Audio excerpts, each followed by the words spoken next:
Во Велес започна реализацијата на проектот Урбан зид. Учениците од основните и средните училишта во заеднички проект за разубавување на јавните површини во градот. На локацијата каде сликаа денес ги посети градоначалникот Шадиев, кој вели дека доколку проектот се покаже како успешен ќе продолжи и на други локации. Заедно со Агенцијата за спорт и млади, акција која се вклучени 25 града, меѓу кои у Велес.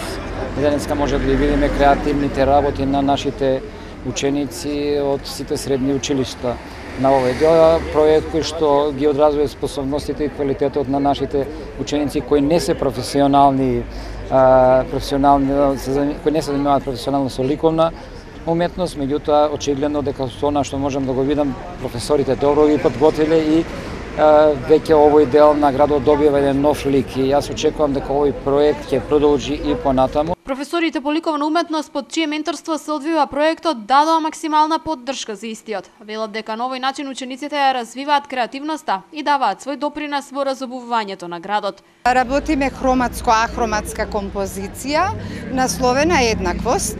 Тоа се, како што гледате, има нијансирање, има градација на тонови и доста се креативни децата, тоа е нивна идеја, значи исклучиво, која што можете да видите реализирана. Секој од учениците избра своја тема на работа, но воглавно се трудат да бидат колку што е можно повеќе усогласени за да се добие добар финален производ. За прв пат почнавме со овакви активности и нашата тема е во склоп со водата. Планиравме ние нешто друго да биде според нашата креативност, ама ајде да се обидеме да биде според сите во контекст.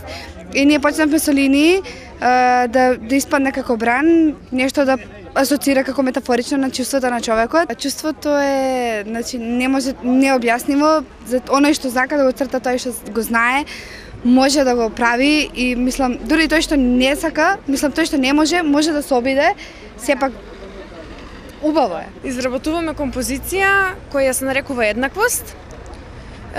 Составена е од две птици и брановидни површини.